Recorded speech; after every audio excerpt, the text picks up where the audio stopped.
Starting the list at number 7, Harley-Davidson CVO Street Glide.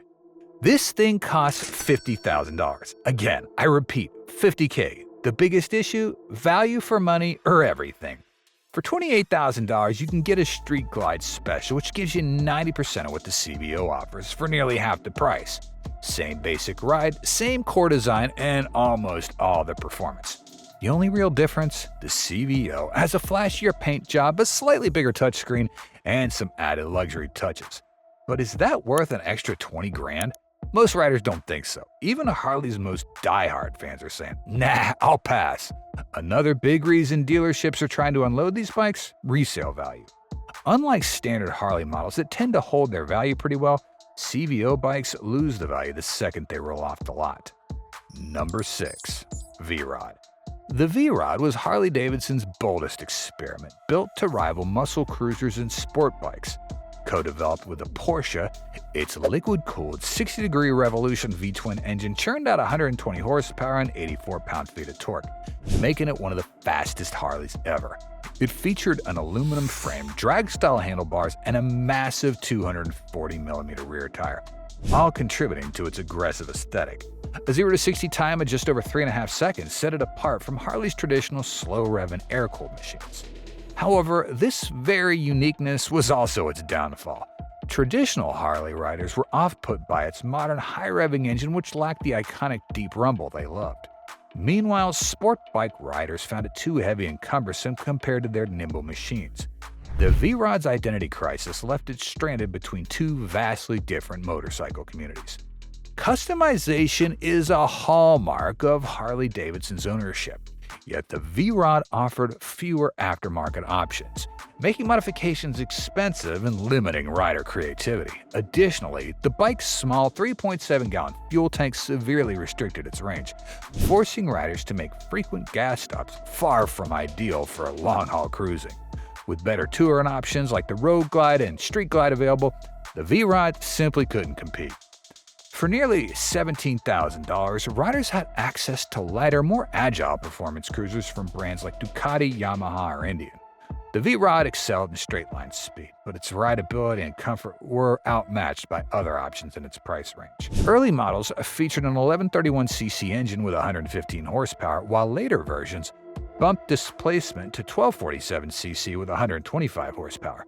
While performance increased over time, certain model years like 2007 are best avoided due to added weight and slower acceleration. In an attempt to increase fuel capacity, Harley had to redesign the frame and widen the rear tire, making handling even more challenging. Riders looking for a mid-control should consider the Night Rod or Street Rod, but taller riders over 5'9" might feel cramped on these models. Another common complaint is the solid rim wheels. While they contribute to the bike's distinctive look, they also make it susceptible to crosswinds, causing instability at higher speeds. Wind resistance moves the wheels side to side rather than tipping the bike, creating a different and sometimes unsettling riding experience. The vrod's Revolution engine also requires a more complex maintenance schedule compared to traditional Harleys. It lacks hydraulic valves, meaning it needs old-fashioned valve shimmin at its first service, and again at 20,000 miles, a costly procedure requiring partial frame disassembly. As time goes on, finding mechanics experienced with these engines may become increasingly difficult. Sound is another divisive factor. Right off the production line, the vrod's 60-degree V-twin doesn't have the signature Harley potato-potato rumble. Instead, it delivers a smoother, high-revving tone. Number 5. Street 500 and Street 750. For years, Harley-Davidson has been striving to attract younger riders. Their solution? The Street 500 and Street 750. These bikes were designed to be affordable, lightweight, and perfect for city ride. An entry-level gateway into the Harley-Davidson world. But despite what seemed like a solid strategy, the Street Series turned out to be one of the biggest misfires in Harley's history. The idea made sense on paper. The Street 500 featured a 494cc engine, and the Street 750 had a 749cc engine, both using Harley's liquid-cooled Revolution X platform. They were beginner-friendly, had a low seat height, and were even used in Harley's own riding academy to train new motorcyclists.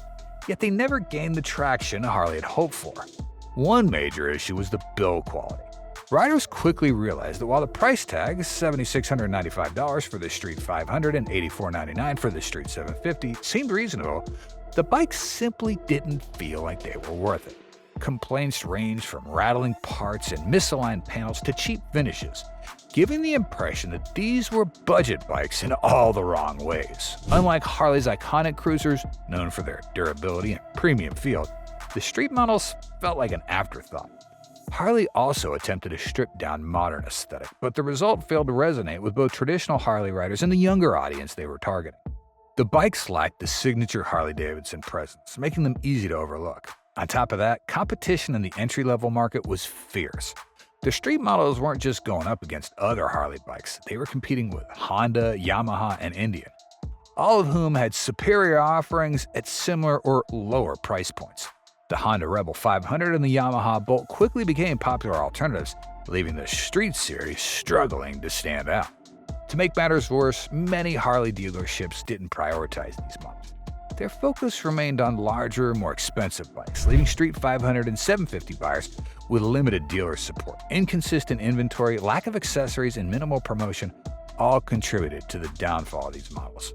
And unlike the majority of their motorcycles, which were proudly made in the USA, the Street Series was partially produced overseas. For many die-hard Harley fans, this was a deal-breaker. The idea that a Harley-Davidson bike wouldn't be fully American-made sparked outrage, adding another reason for their lackluster reception.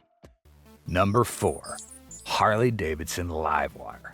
When Harley-Davidson first produced the Livewire, it was supposed to be a revolutionary leap into the future, a high-performance electric motorcycle that would bring a new generation of riders into the Harley family. On paper, it had everything: a permanent magnet electric motor producing 105 horsepower and 86 pound-feet of torque, allowing it to launch from 0 to 60 in just 3 seconds. The battery range was 146 miles in the city and then 70 on the highway, making it perfect for urban commuters. It also came with a high-end Showa suspension, cornering ABS, and a 6-axis IMU for precision handling. Harley wasn't just dipping a toe into electric motorcycles, they were going all in. But there was one massive problem. Harley riders didn't want an electric motorcycle. From the very start, the Livewire struggled to find buyers. When it was released, it came with a jaw-dropping price tag of $29,799, making it more expensive than some of Harley's top-tier touring bikes. The price alone scared off most Harley loyalists. Harley eventually dropped the price to $22,000, but even with discounts, the bike still sat in dealerships untouched. Why? Because traditional Harley riders craved the power of a V-twin engine, the feel of shifting gears, and the raw mechanical soul of a gas-powered bike. The Livewire is completely silent. No signature Harley sound, no gear changes, just instant torque from a twist of the throttle. And then there was the charging issue. While the Livewire supported DC fast charging, most riders found it too inconvenient compared to refueling a gas bike. With a highway range of just 70 miles, the Livewire was fine for city commuters, but a deal-breaker for anyone who loves long-distance riding. And if you thought the Livewire was a flop, wait till you see the next spot, a budget Harley that was supposed to bring in new riders, but ended up missing the mark completely. Number 3. Harley-Davidson Pan America. When the first units hit the road, reports of electronic glitches, rough low-speed handling, and suspension quirks emerged. Some riders found the adaptive ride height unreliable in off-road conditions, while others struggled with the bike's top-heavy feel. Meanwhile, the $17,350 base price positioned it against the BMW R1250 GS, an industry benchmark with an established track record, making the decision for buyers even tougher. Even though Harley's improved the Pan America since its initial release, the rough start has left many dealerships sitting on excess stock, leading them to slash prices in an effort to clear inventory. Number 2. FXDR 114. When it was first introduced, the FXDR 114 was marketed as a high-performance muscle cruiser with aggressive styling and cutting-edge features. Powered by the Milwaukee 8114 engine, this machine packed 119 pound-feet of torque, making it one of the most powerful soft-tail models available at the time.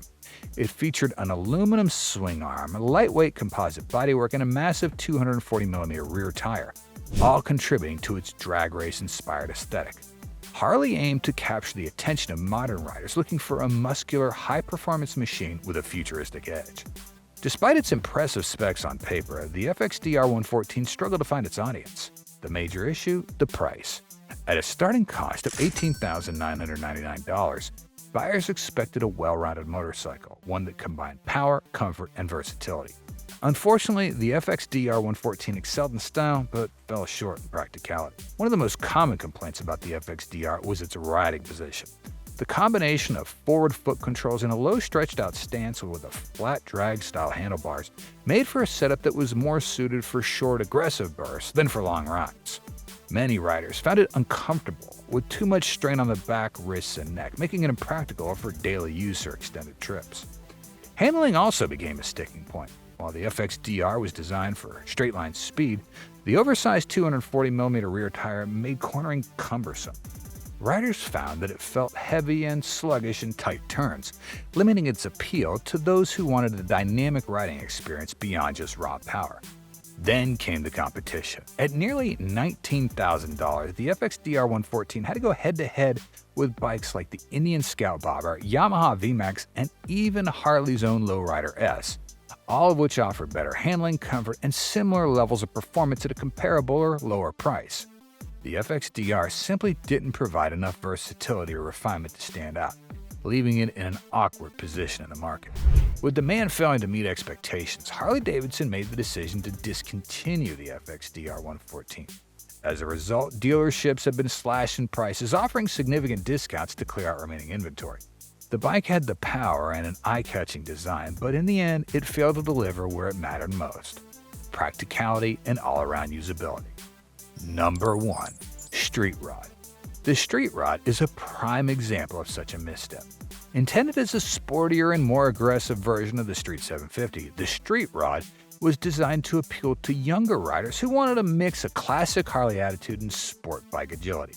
To achieve this, Harley equipped it with a revised Revolution X engine, boosting power by 18% over the standard Street 750. Additionally, it received performance upgrades such as dual-disc front brakes, inverted front forks, and gas-charged rear shocks, all of which contributed to better handling within its price range. The drag-style handlebars, aggressive seating position, and 17-inch wheels with high-grip tires seem promising on paper.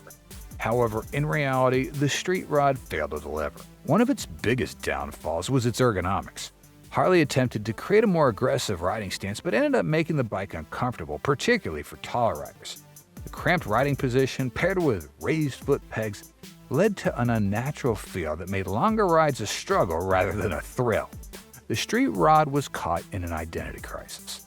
Neither a true sports bike nor a traditional Harley cruiser. It failed to resonate with either demographic. Traditional Harley enthusiasts found it too generic, while sport bike riders saw a better alternative elsewhere. To make matters worse, competitors like the Honda CB650R, Yamaha MT-07, and Kawasaki Z650 offered superior performance, lighter weight, and better comfort at the same price point or lower. Did we leave out any bikes, or do you own any that was mentioned earlier? Like always, if we missed something, share your thoughts in the comments.